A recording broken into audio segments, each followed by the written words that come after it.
ದೃಷ್ಟಿ ಆಯ್ತದೆ ನೋಡ್ಬೇಡಿ, ಬೆಸ್ಸಲಾಗೈತೆ ನಮ್ ಜೋಡಿ. ನಮಸ್ಕಾರ ರೀ ಎಲ್ರಿಗೂ. ಹೆಂಗಿದ್ರಿ? ಆರಾಮಿದ್ರಿ? ಓಕೆ. ನಾನು ಈ ವಿಡಿಯೋ ಮಾಡೋ ಉದ್ದೇಶ ಏನಪ್ಪ ಅಂತಂದ್ರೆ, ಕೆಲವೊಂದಿಷ್ಟು ಜನ ಇಂಡಿಯಾದಾಗ ಇದ್ಕೊಂಡು ಅವರಿಗೆ ಫಾರಿನ್ದಾಗ ಜಾಬ್ ಮಾಡ್ಬೇಕಂತ ಆಸೆ ಇರ್ತದೆ. ಫಾರಿನ್ದಾಗ ಜಾಬ್ ಮಾಡಿ ಸ್ವಲ್ಪ ದುಡ್ಡು ಗಳಿಸ್ಬೇಕಂತ ಆಸೆ ಇರ್ತದೆ. ಬಟ್ ಅಂಥವ್ರು ಸ್ಕ್ಯಾಮ್ನಾಗ ಬೀಳುವಂಥ ಚಾನ್ಸಸ್ ಹೆಚ್ಚಿರ್ತದೆ. ಯಾಕಪ್ಪ ಅಂತಂದ್ರೆ, ಈಗ ರೀಸೆಂಟಾಗಿ ಒಂದು ಸ್ಕ್ಯಾಮ್ ಬೆಳಕಿಗೆ ಬಂದದ. ಇಂಡಿಯಾದಿಂದ ಕಾಂಬೋಡಿಯಾ ಮತ್ತು ಮಯನ್ಮಾರಿಗೆ 130 ಜನರನ್ನು ಕರ್ಕೊಂಡೋಗಿ ಸ್ಕ್ಯಾಮ್ ಆಗಿಬಿಟ್ಟದ. ಅದನ್ನು ನಿಮ್ಮ ಸ್ಕ್ರೀನಲ್ಲಿ ಹಾಕ್ತೀನಿ ನಾನು, ನೋಡಿರಿ ನೀವು ಅದನ್ನು. ಅಲ್ಲಿ ಕರ್ಕೊಂಡೋಗಿ ಅವರಿಗೆ ವರ್ಕ್ ಮಾಡೋಕೆ ಪ್ರೆಷರ್ ಹಾಕಿದ್ದಾರೆ. ಅವ್ರನ್ನ ಏನದು ಕಂಪ್ನಿ ಯಾವುದೇ ರೀತಿ ಕಂಪ್ನಿನೇ ಎಕ್ಸಿಸ್ಟ್ ಇಲ್ಲ ಅಲ್ಲಿ. ಅದು ಯಾವ್ದಾವುದೋ ಕೆಲಸ ಹಚ್ಚಿಬಿಟ್ಟಿದ್ರು ಅಂತ ಹಚ್ಚಿ ಏನೇನೋ ಟಾಯ್ಲೆಟ್ ತೊಳ್ಯಾಕ ಬಾತ್ರೂಮ್ ತೊಳ್ಯಾಕ ಹಚ್ಚಿ ಅವ್ರನ್ನ ಹ್ಯಾರನ್ ಮಾಡಿಬಿಟ್ಟಾರ. ಆಮೇಲೆ ಅಲ್ಲಿ ಅವ್ರ ಗ್ರೂಪ್ನಾಗ ಇದ್ದವ್ರೊಬ್ರು ಯಾರು ಇಂಡಿಯನ್ ಎಂಬಸಿ ಕಾಂಟ್ಯಾಕ್ಟ್ ಮಾಡಿ ಅವರು ನಮ್ಮ ಇಂಡಿಯನ್ ಎಂಬಸಿ ಗ್ರೂಪ್ ಏನಿದೆ ಅಲ್ಲಿ ಹೋಗಿ ಅವ್ರನ್ನ ರೆಸ್ಕ್ಯೂ ಮಾಡ್ಕೊಂಡು ಕರ್ಕೊಂಬಂದಾರೆ ಇಂಡಿಯಾಕ್ಕೆ. ಸೊ ಅದು ಒಂದು ಮ್ಯಾಟ್ರ್ ಬೇರೆ, ಅದು ಗೌರ್ಮೆಂಟ್ ಥ್ರೂ ಮಾಡ್ತಾರೆ. ಸೊ ಬಟ್ ಆ ಥರ ಸ್ಕ್ಯಾಮ್ನಾಗ ಬಿದ್ದು ಹಾಳಾಗಬಾರ್ದು, ಜೀವನ ಹಾಳಾಗಬಾರ್ದು ಅನ್ನೋ ಉದ್ದೇಶಕ್ಕೆ ಈ ಒಂದು ವಿಡಿಯೋ ಮಾಡಕತ್ತೀನಿ. ಸೊ ನೀವು ಯಾರಾದರೂ ಫಾರಿನ್ ಕಂಟ್ರಿಗೆ ಜಾಬಿಗೆ ಅಪ್ಲೈ ಮಾಡಕತ್ತಿದ್ದಾರೆ ಅಂತಂದ್ರೆ, ಫಾರ್ ಎಕ್ಸಾಂಪಲ್ ಈಗ ನಂದೇ ಹೇಳ್ಬೇಕಂತ ನಾನು CNC ಆಪ್ರೇಟರ್. ಸೊ ನೀವು ಯಾರಾದರೂ CNC ಆಪ್ರೇಟರ್ ಅಪ್ಲೈ ಮಾಡ್ಬೇಕಂತಿದ್ದಂದ್ರೆ, ಅಥವಾ ಫಿಟ್ರ್, ವೆಲ್ಡರ್, ಟರ್ನರ್, ಆಮೇಲೆ electrician, technician, electrician maintenance, machine maintenance, ಅಥವಾ ಬೇರೆ ಯಾವುದೇ ಜಾಬಿಗೆ ನೀವು ಅಪ್ಲೈ ಮಾಡ್ತೀರ ಅಂತಂದ್ರೆ ಹೆಂಗೆ ಅಪ್ಲೈ ಮಾಡ್ಬೇಕು, ಅದರ ಪ್ರೊಸೀಜರ್ ಹೆಂಗಿರುತ್ತೆ, ಆಮೇಲೆ ಇದು ಡಾಕ್ಯುಮೆಂಟ್ ಹೆಂಗಿರುತ್ತೆ, ಅದರ ಟೈಮ್ ಎಷ್ಟು ತೊಗೊಳುತ್ತೆ, ಇದ್ರ ಬಗ್ಗೆ ಸ್ವಲ್ಪ ಹೇಳ್ತೇನೆ ನಾನು ನಿಮಗೆ. ಡಾಕ್ಯುಮೆಂಟ್ ಹೆಂಗಿರುತ್ತೆ ಅಂದ್ರೆ, ನೀವು ಇಂಟರ್ವ್ಯೂ ಸೆಲೆಕ್ಟ್ ಆಗೋದು ನಿಮ್ಗೆ ಗೊತ್ತಿರುತ್ತೆ. ಸಹಜವಾಗಿ ಎಲ್ಲರಿಗೂ ಗೊತ್ತಿರ್ತಾರೆ. ಜಾಬ್ ಹುಡುಕ್ತಾರೆ ಅಂದ್ರೆ ಎಲ್ಲರಿಗೂ ಗೊತ್ತಿರುತ್ತೆ ಇಂಟರ್ವ್ಯೂ ಹೆಂಗಿರ್ತಾವೆ ಅನ್ನೋದು.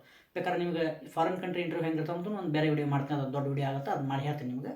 ನೀವು ಇಂಟರ್ವ್ಯೂ ಸೆಲೆಕ್ಟ್ ಆದಮೇಲೆ ಫಸ್ಟ್ ನಿಮ್ಮ ಕಡೆಯಿಂದ ಅವ್ರು ಏನು ಮಾಡ್ತಾರೆ ಅಂತಂದ್ರೆ, ನಿಮ್ಮ ಪಾಸ್ಪೋರ್ಟ್ದ ಕಾಪಿ, ಆಮೇಲೆ ನಿಮ್ಮದು ಇದು ಇರ್ತದಲ್ಲ ಸಿ ವಿ ಕಾಪಿಯನ್ನು ತೊಗೊಂಡು ಅವ್ರು ಇಲ್ಲಿ ವರ್ಕ್ ಪರ್ಮಿಟಿಗೆ ಅಪ್ಲೈ ಮಾಡ್ತಾರೆ. ಸೊ ವರ್ಕ್ ಪರ್ಮಿಟ್ ಅಂದ್ರೆ ಏನು ಮೊದಲು ಇದನ್ನು ತಿಳ್ಕೊಂಡು. ವರ್ಕ್ ಪರ್ಮಿಟಪ್ಪ ಅಂತಂದ್ರೆ, ಇಲ್ಲಿ ಕಂಪನಿ, ನೀವು ಯಾವ ಕಂಪ್ನಿ ಕೆಲಸಕ್ಕೆ ಬರ್ತೀರಿ ಆ ಕಂಪ್ನಿ ರೊಮೇನಿಯನ್ ಗೌರ್ಮೆಂಟಿಂದ ಒಂದು ಪರ್ಮಿಷನ್ ತೊಗೊಳತ್ತೆ. ಏನಂತಂದ್ರೆ, ಫಾರ್ ಎಕ್ಸಾಂಪಲ್ ಸ್ವಾಮಿ ಅನ್ನೋಂಥ ಹುಡುಗ ಬೆಂಗಳೂರಲ್ಲಿ ಕೆಲಸ ಮಾಡ್ತಾನೆ, ಅವನಿಗೆ ನಾನು ನಮ್ಮ ಕಂಪ್ನಿ ಕೆಲಸಕ್ಕೆ ಕರ್ಕೊಂಬರಾಕತ್ತೀನಿ, ಈ ಥರ ಡೆಸಿಗ್ನೇಷನ್ ಇದೆ, ಈ ಥರ CNC ಆಪ್ರೇಟರ್ ಇದ್ದಾನವ, ಅವನಿಲ್ಲಿ ನಮ್ಮಲ್ಲಿ ಕೆಲಸಕ್ಕೆ ತೊಗೊಳಕತ್ತೀನಿ, ಆ ಕಾರಣಕ್ಕೆ ನೀವು ಅವನಿಗೆ ಪರ್ಮಿಷನ್ ಕೊಡಬೇಕಂತ ಹೇಳಿಂದ ಇಲ್ಲಿ ಒಂದು ಗೌರ್ಮೆಂಟಿಂದ ಅವ್ರು ಪರ್ಮಿಷನ್ ತೊಗೋತಾರೆ. ತೊಗೊಂಡು ಅದೊಂದು ವರ್ಕ್ ಪರ್ಮಿಟ್ ಅಂತ ಒಂದು ಕಾಪಿ ಬರುತ್ತೆ, ಒಂದು ಸರ್ಟಿಫಿಕೇಟ್ ಬರುತ್ತೆ. ಆ ಸರ್ಟಿಫಿಕೇಟ್ ತೊಗೊಂಡ ಮೇಲೆ ಆ ಸರ್ಟಿಫಿಕೇಟನ್ನು ಇಂಡಿಯಾಗೆ ಕಳಿಸ್ತಾರೆ. ಇಂಡಿಯಾದಲ್ಲಿ ವೀಸಾಕ್ಕೆ ಅಪ್ಲೈ ಮಾಡ್ಬೇಕು. ಆ ವರ್ಕ್ ಪರ್ಮಿಟಿಂದ ವೀಸಾ ಅಪ್ಲೈ ಬರೋಂಗಿಲ್ಲ, ನೆನ್ಪಿಟ್ಕೋರಿ. ನೀವು ವರ್ಕಿಗೋಸ್ಕರ ಬರ್ತಿದ್ರಿ, ನೀವು ಟೂರಿಸ್ಟಿಗೆ ಬರ್ತಿದ್ರಂದ್ರೆ ಏನೂ ಬೇಕಾಗಿಲ್ಲ, ನೀವು ಡೈರೆಕ್ಟ್ ವೀಸಾ ಅಪ್ಲೈ ಮಾಡಿ ಬರ್ಬೋದು. ಬಟ್ ನೀವು ಕೆಲಸಕ್ಕೋಸ್ಕರ ಬರ್ತಿರಂತಂದ್ರೆ ವರ್ಕ್ ಪರ್ಮಿಟ್ ಇಲ್ಲದೆ ವೀಸಾ ಅಪ್ಲೈ ಆಗಲ್ಲ, ಗೊತ್ತಿರಲಿ ನಿಮಗೆ. ಯಾರಾದರೂ ವರ್ಕ್ ಪರ್ಮಿಟ್ ಇಲ್ಲ ಡೈರೆಕ್ಟಾಗಿ ವೀಸಾ ಅಪ್ಲೈ ಮಾಡಿ ನಿಮ್ಮನ್ನು ಕಳಿಸ್ತೀನಿ ನಾನು ಅಂತಂದ್ರೆ ಸ್ವಲ್ಪ ಹುಷಾರಾಗಿರಿ. ಹಾಗೂ ಬರ್ತಾವೆ ಏನು ಕಾಂಟ್ರಾಕ್ಟ್ ಮ್ಯಾಗ 6 ಮಂತಿಗೆ ಅಥವಾ 1 ಇಯರ್ ಪೀರಿಯಡಿಗೆ ಬರ್ತಾರೆ, ಅದು ಬೇರೆ. ನೀವು ಪರ್ಮನೆಂಟ್ ಕೆಲಸಕ್ಕೆ ಬರೋರಿಗೆ work permit, visa important. Okay, ನೀವು ಜಸ್ಟ್ 3 ಮಂತ್ ಏನೋ ಒಂದು ಬಿಸ್ನೆಸ್ ಪರ್ಪೋಸ್, 3 ಮಂತ್ ಒಂದು ಯಾವುದೋ ಏನೋ ಟ್ರಿಪ್ ಪರ್ಪೋಸ್, ಅಥವಾ 3 ಮಂತ್ ಒಂದು ಯಾವುದೋ ಕೋರ್ಸ್ ಪರ್ಪೋಸು, 3 ಮಂತ್ಗೋಸ್ಕರ ಒಂದು ಯಾವುದೋ ಒಂದು ವರ್ಕು 6 ಮಂತ್ದು ವರ್ಕ್ ಬರ್ತೀರ, ಅದು ಬೇರೆ. ಬಟ್ ನೀವು ಆ್ಯಕ್ಚುಲಿ ಪ್ರೊಫೆಷ್ನಲ್ ವರ್ಕಿಗೆ ಬರ್ತೀರಪ್ಪ ಅಂತಂದ್ರೆ ವರ್ಕ್ ಪರ್ಮಿಟ್, ವೀಸಾ ಇಂಪಾರ್ಟೆಂಟ್ ಇರುತ್ತೆ. ಓಕೆ, ಆಮೇಲೆ ವರ್ಕ್ ಪರ್ಮಿಟಿಗೆ ಟೈಮ್ ಎಷ್ಟು ತೊಗೊಳುತ್ತೆ, ಇದೊಂದು ಕ್ವಶನ್ ಬರುತ್ತೆ. ವರ್ಕ್ ಪರ್ಮಿಟಿಗೆ ಟೈಮ್ ಅಂತಂದ್ರೆ ನೀವು ಡಿಪೆಂಡ್ ಆಗುತ್ತೆ ಯಾವ ಕಂಟ್ರಿಗೆ ನೀವು ಅಪ್ಲೈ ಮಾಡಕತ್ತೀರಿ ಜಾಬಿಗೆ. ರೊಮೇನಿಯಾಕ್ಕೆ ಅಪ್ಲೈ ಮಾಡಿದರೆ ಬೇರೆ ಟೈಮ್ ಇರುತ್ತೆ, ಅದರ ಪ್ರೊಸೀಜರ್ ಟೈಮ್. ರೊಮೇನಿಯಾದಾಗ ಈ ಸದ್ಯಕ್ಕೆ 3 ಮಂತ್ ನಡೀತಾ ಇದೆ. ನಾನು ಬಂದಾಗ 1 ಮಂತ್ ಇತ್ತು, ಈ ಸದ್ಯಕ್ಕೆ 3 ಮಂತ್ ಹೋಲ್ಡಿಂಗ್ ಇದೆ. ಸಿಕ್ಕಾಪಟ್ಟೆ ಫೈಲ್ಸ್ಗಳು ವೇಟಿಂಗ್ ಇದ್ದಾವೆ, 3 ಮಂತ್ ಹೋಲ್ಡ್ ಆಗ್ತದೆ. ಆಮೇಲೆ ಜರ್ಮನಿಯಿಂದ 3 ತಿಂಗಳ ಹೋಲ್ಡ್ ಇದೆ. ಆಮೇಲೆ ಆ್ಯಕ್ಚುಲಿ ಫ್ರಾನ್ಸ್ದು ಈಸಿ ಐತೆ, ಒಂದು ಸ್ವಲ್ಪ 2 ತಿಂಗಳದಾಗ ಮುಗಿತೈತಿ. ಆಮೇಲೆ ಅಮೇರಿಕಾ ಜಾಸ್ತಿ ಇದೆ, 1 ಇಯರ್ ಇದೆ ಇಲ್ಲಿ. ಅಲ್ಲಿನ ವರ್ಕ್ ಅಪ್ಲೈ ಮಾಡಿದ್ರೆ 1 ಇಯರ್ ಟೈಮ್ ತೊಗೊಳುತ್ತೆ ಡಾಕ್ಯುಮೆಂಟ್ ಮಾಡ್ಕೊಂಡು, ಅಷ್ಟು complicated. So depend upon country ಮೇಲೆ ಚೇಂಜ್ ಆಗುತ್ತೆ. ಸೊ ನೀವೇನಾದರೂ ಯುರೋಪಿಯನ್ ಕಂಟ್ರಿ ಮಾಡ್ತಿದ್ರೆ ಚೆನ್ನಾಗಿರುತ್ತೆ. ಯುರೋಪಿಯನ್ ಕಂಟ್ರಿಯಲ್ಲಿ ಆ ಥರ ಏನು ಜಾಸ್ತಿ ಡಿಲೇ ಏನಾಗಲ್ಲ, ಒಂದು 6 ಮಂತಲ್ಲಿ ಪ್ರೊಸೀಜರ್ ಮುಗಿತಾವೆಲ್ಲ ಸಹಜವಾಗಿ. ಸೊ ವರ್ಕ್ ಪರ್ಮಿಟ್ ಮುಗಿದ್ಮೇಲೆ ವೀಸಾ ಏನಿದೆ ಡೆಲ್ಲಿಯಲ್ಲಿ ಅಪ್ಲೈ ಮಾಡ್ಕೋಬೋದು, ಮಾಡ್ಕೊಂಡು ಜಾಬಿಗೆ ನೀವು ಅನುಕೂಲ ಮಾಡ್ಕೋಬೋದು. ಅದರದ್ದೇ ಜಾಸ್ತಿ ಟೈಮ್ ತೊಗೊಳಲ್ಲ. ಬಟ್ ಇದ್ರಾಗ ಮುಖ್ಯವಾಗಿ ಏನಂತಂದ್ರೆ, ನೀವು ವೀಸಾ ಅಪ್ಲೈ ಮಾಡೋಕೆ ನಿಮಗೆ ಬರ್ತಿತ್ತು ಮಾಡಿರಿ, ಇಲ್ಲಾಂತಂದ್ರೆ ಯಾವುದಾದ್ರೂ ನಿಮಗೆ ಪರಿಚಯ ಇದ್ದವ್ರು ಮಾಡಿ ಕೊಟ್ಟರೆ ಚಲೋ, ಇಲ್ಲ ಕಂಪ್ನಿನೇ ಮಾಡಿಕೊಟ್ರೆ ಇನ್ನೂ ಚಲೋ. ಕೆಲವೊಂದು ಸರ್ತಿ ಕಂಪ್ನಿ ಮಾಡಿಕೊಡ್ಲಿಲ್ಲ ಅಂತಂದ್ರೆ ನಿಮ್ಮ ಫ್ರೆಂಡ್ ಯಾರಾದರೂ ಕೆಲಸ ಮಾಡ್ತಿದ್ರೆ ಫಾರಿನ್ ಕಂಟ್ರಿ ಆಲ್ರೆಡಿ, ಈಗ ನಾನು ಹೆಂಗೆ ಕೆಲಸ ಮಾಡ್ತೀನಿ ಹಂಗೆ ಯಾರಾದರೂ ಕೆಲಸ ಮಾಡ್ತಿದ್ರೆ ಅವ್ರ ಥ್ರೂ ನೀವು ಮಾಡ್ಕೋರಿ, ಅದು ಈಸಿ ಒಂದು ಸ್ವಲ್ಪ. ಯಾಕಂದ್ರೆ ಅವ್ರಿಗೆ ಆಲ್ರೆಡಿ ಗೊತ್ತಿರ್ತಾರೆ ಹೆಂಗೆ ಮಾಡ್ಬೇಕು ಹೆಂಗಿಲ್ಲ ಅಂತ. ಒಂದು ಸ್ವಲ್ಪ ದುಡ್ಡು ಖರ್ಚಾಗುತ್ತೆ ಅಷ್ಟೇ, ಅವ್ರು ಅದನ್ನು ಮಾಡಿಕೊಡ್ತಾರೆ ಹೆಂಗೆ ಮಾಡ್ಬೋದು ಅಂತ. ಆನ್ಲೈನ್ ಅಪ್ಲಿಕೇಶನ್ ಅಂತ ಹಾಕಿ ಮಾಡಿಕೊಡ್ತಾರೆ ಅವ್ರು. ಒಬ್ಬರು ಕೇಳಿದ್ರಿ ನನಗೆ, ಏನು ಫಾರಿನ್ ಕಂಟ್ರಿ ಒಳಗೆ ಜಾಬಿಗೆ ಬಂದ್ರೆ ಇಂಡಿಯಾ ಜಾಬಿಗೆ ಫಾರಿನ್ ಜಾಬಿಗೆ ಏನು ವ್ಯತ್ಯಾಸ ಅಂತ. ಓಕೆ, ಇಂಡಿಯಾದಾಗ ಈಗ ನೀ ಏನೋ ಒಂದು ಕೆಲಸ ಮಾಡೋ ಹೊತ್ನಾಗ, ಒಂದು ಫಾರ್ ಎಕ್ಸಾಂಪಲ್ ನೀನು ಕಸ ಹುಡುಗಕತ್ತಿ ಅಂತ, ನೀವು ಕೆಲಸ ಕಳ್ಸಕ್ಕೆ ಬಂದಿ ಅನ್ಕೋ, ಕಸ ಹುಡುಗಕತ್ತಿ ಅಂತ ನಿಂಗೇನೋ ಗೊತ್ತಾಗಲಿಲ್ಲ ಅಂತಂದ್ರೆ ಕಸ ಹುಡುಗ ನೀನು ಯಾರು ಸೀನಿಯರ್ ಅವ್ರನ್ನ ಕೇಳಿದ್ರೆ ಅವ್ರು ಹೇಳ್ತಾರೆ. ಬಟ್ ಫಾರಿನ್ ಕಂಟ್ರಿ ಬಂದರೆ ಯಾರೂ ಹೇಳೋಂಗಿಲ್ಲ, ನಿಮ್ಮ ಕೆಲಸ ನೀವೇ ಮಾಡಬೇಕು. ಯಾರು ನಿಮಗೆ ಟೀಚ್ ಮಾಡೋಲ್ಲ, ಯಾರು ನಿಮಗೆ ಬಂದು ಹೆಲ್ಪ್ ಮಾಡೋಂಗಿಲ್ಲ. ಇದು ಮುಖ್ಯವಾಗಿ. ಆದರೆ ಕೆಲವೊಂದು ಕಂಪ್ನಿಗಳಲ್ಲಿ ನಿಮ್ಮ ಸೀನಿಯರ್ ಯಾರಾದರೂ ಇಂಡಿಯನ್ಸ್ ಆಲ್ರೆಡಿ ಇದ್ದರು ಅಂತಂದ್ರೆ ಒಬ್ರಿಗೊಬ್ರು ಹೆಲ್ಪ್ ಮಾಡ್ತಾರೆ, ಅದು ಓಕೆ. ನೀವು ಇಂಡಿಯನ್ಸ್ ಯಾರೂ ಇಲ್ಲ, ಫಸ್ಟ್ ಟೈಮ್ ನಾ ಕಂಪ್ನಿಗೆ ಹೊಂಟೀನಿ ಅಂತಂದ್ರೆ ಯಾರೂ ಹೆಲ್ಪ್ ಮಾಡೋಂಗಿಲ್ಲ, ಇದು ನಿಮ್ಗೆ ಗೊತ್ತಿರಲಿ. ಸೊ ನೀವು ಯಾವುದೇ ಕೆಲಸಕ್ಕೆ ಫಾರಿನಿಗೆ ಬರ್ತಿರಂತ ಫಸ್ಟ್ ಆಫ್ ಆಲ್ ನೀವು ಅದರ ಎಕ್ಸ್ಪರ್ಟ್ ಆಗಲೇಬೇಕು ಇಂಡಿಯಾದಲ್ಲಿ. ಆದಮೇಲೆ ಇಲ್ಲಿ ಬರ್ರಿ, ಬೆಸ್ಟ್ ನಿಮ್ಗೆ ಅವಕಾಶ ಸಿಗುತ್ತಾ, ದುಡ್ಡು ಸಿಗುತ್ತಾ, ನೀವು ಆರಾಮಾಗಿರ್ತೀರಿ.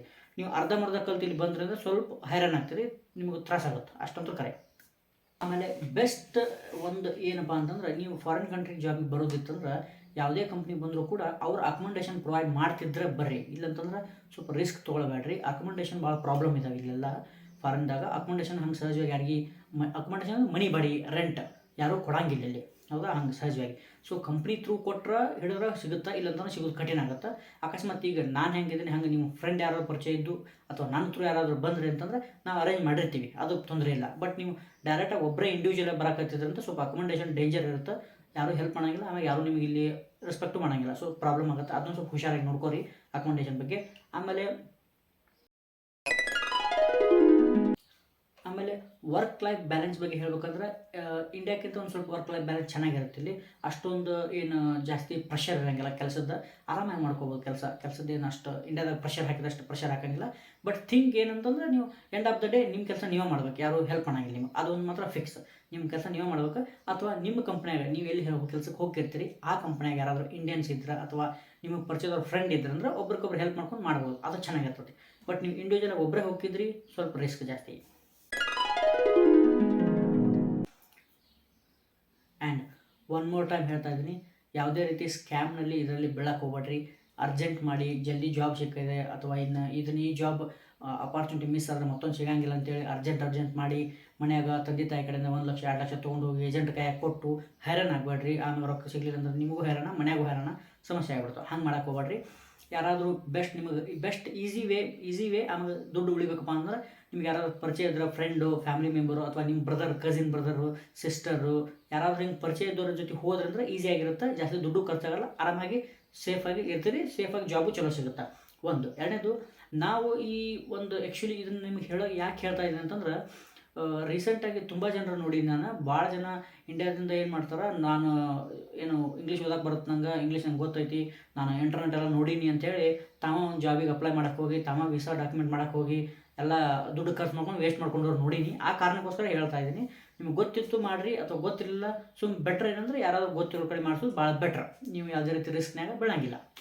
ಆಮೇಲೆ ನಿಮ್ಗೆ ಹೇಳಿದೆ ನಾನು ಆವಾಗಲೇ ಸ್ಕ್ಯಾಮ್ ಆಗ್ತಾಯಿದೆ ಅಂತೇಳಿ. ಈ ಸ್ಕ್ಯಾಮ್ ಆಗೋದನ್ನು ತಡಿಬೇಕು ಅನ್ನೋ ಉದ್ದೇಶಕ್ಕೋಸ್ಕರನ ಈ ಥರ ಸ್ಕ್ಯಾಮ್ನಿಂದ ನಮ್ಮ ಫ್ರೆಂಡ್ಸ್ಗಳನ್ನೂ ಕೆಲವೊಂದಿಷ್ಟು ಜನ ಸಿಕ್ಕಾಕೊಂಡಿದ್ದಾರೆ. ಹಂಗೆ ಆಗಬಾರ್ದು ಅಂತೇಳಿ ಈ ಸ್ಕ್ಯಾಮ್ಗಳನ್ನು ಅವಾಯ್ಡ್ ಆಗಬೇಕಪ್ಪ ಅಂತಂದ್ರೆ ನಾವೇನು ಮಾಡಿದ್ದೀವಿ, ನಾವು ನಮ್ಮದೇ ಆದ ಒಂದು ವಾಟ್ಸಪ್ ಗ್ರೂಪ್ ಮಾಡಿಬಿಟ್ಟಿವಿ. ಆ ಗ್ರೂಪ್ನಾಗ ಏನು ಮಾಡ್ತೀವಿ ಅಂದ್ರೆ, ನಾವು ಆಲ್ರೆಡಿ ರುಮೇನಿಯಾಕ್ಕೆ ಬಂದು 6 ವರ್ಷ ಆಯಿತು. ಇಲ್ಲಿ ಯಾವ್ಯಾವ ಕಂಪ್ನಿ ಚಲೋ ಇದಾವೆ, ಯಾವ್ಯಾವ ಕಂಪ್ನಿ ಹೆಂಗಿದಾವೆ, ಏನು ಎಲ್ಲ ತಿಳ್ಕೊಂಬಿಟ್ಟಿವಿ. ರುಮೇನಿಯಾ ಇದು ದೊಡ್ಡ ಕಂಟ್ರಿ ಏನಲ್ಲ, ನಮ್ಮ ಕರ್ನಾಟಕದಲ್ಲಿ ಅಷ್ಟೇ ಇದೆ. ಸೊ ಇಲ್ಲಿ ಆಲ್ಮೋಸ್ಟ್ ಎಲ್ಲ ನೋಡ್ಕೊಂಡೇ ಬಿಟ್ಟಿವಿ, ಎಲ್ಲ ಕಂಪ್ನಿನೂ ಪರಿಚಯ ಇದಾವೆ ನಮಗೆ.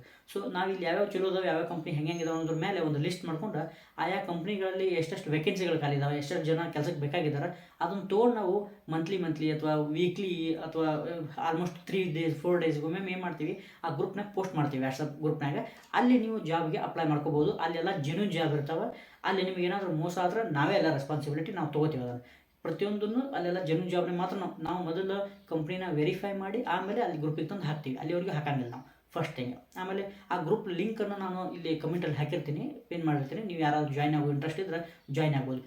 ಒಂದು ಯಾರ್ಯಾರಿಗೆ ನಾವಲ್ಲಿ ಸಹಜವಾಗಿ ಜಾಬ್ ಹಾಕ್ತೀವಿ ಅಂತಂದ್ರೆ, ಒಂದು CNC turning operator, CNC milling operator, fitter, turner, welder, electrician, machine maintenance, ಆಮೇಲೆ ಹೆಲ್ಪರು ಬರ್ತಾವೆ ಕೆಲವೊಂದು ಸರ್ತಿ, ಆಮೇಲೆ ಕಿಚನ್ ಕುಕ್ಕು, ಆಮೇಲೆ ಕ್ಲೀನರು ಬರ್ತವೆ, ಆಮೇಲೆ ರೆಸ್ಟೋರೆಂಟಲ್ಲಿ ವೇಟರು, ಈ ಥರ ಎಲ್ಲ ಜಾಬ್ಗಳು ಬರ್ತವೆ.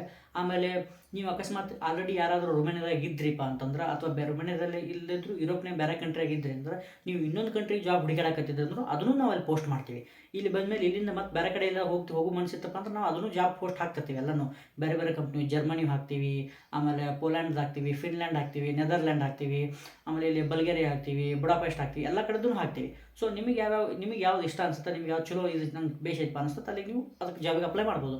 ಸೊ ಅಲ್ಲಿ ಬರುವೆಲ್ಲ ಬರೀ ಜೆನ್ಯೂನ್ ಜಾಬ್ ಬರ್ತಾವೆ. ಸೊ ಆ ಗ್ರೂಪಿನ ಲಿಂಕನ್ನು ನಾನು ಇಲ್ಲಿ ಪಿನ್ ಮಾಡಿರ್ತೀನಿ. ನೀವು ಯಾರು ಜಾಯ್ನ್ ಆಗ್ತಿದ್ರೆ ಜಾಯ್ನ್ ಆಗ್ಬೋದು. ಆಮೇಲೆ ನೀವು ಈ ವಾಟ್ಸಪ್ ಗ್ರೂಪಿಗೆ ಜಾಯ್ನ್ ಆಗೋಕ್ಕೆ ಏನಾರ ಫೀ ಕೊಡ್ಬೇಕೇನ್ರಿ, ಏನಾದರೂ ಇದಕ್ಕೆ ರಿಜಿಸ್ಟರ್ ಫೀ ಐತಿ ಅಂಥದ್ದೇನೂ ಇಲ್ಲ, ಇದೆಲ್ಲ ಫ್ರೀ. ಸುಮ್ಮನೆ ಇದು ಮನ್ಯಾಗ ಒಂದು ಅರ್ಧ ತಾಸು ಖಾಲಿ ಕೂತೀವಿ ಅಂತ ತಕ್ಷಣ ನಮ್ಮ ದೋಸ್ತರಿಗೆ ಎಲ್ಲರಿಗೆ ಹೆಲ್ಪ್ ಆಗಲಿ ಅಂತೇಳಿ ಮಾಡಿದ್ದದ ಅಷ್ಟೇ. ಅದರಾಗ ಏನು ರೊಕ್ಕ ರೂಪಾಯಿ ಏನಿಲ್ಲ, ಎಲ್ಲ ಫ್ರೀದಾಗ ಆಯ್ತದ. ನೀವು ನಿಮಗೆ ಆರಾಮಾಗಿ ಫ್ರೀಯಾಗಿ ನಿಮ್ಗೆ ಯಾವ ಜಾಬ್ ಚಲೋ ಅನ್ಸುತ್ತೆ ಅದನ್ನ ನೀವು ಆಯ್ಕೆ ಮಾಡ್ಕೊರಿ. ಓಕೆ.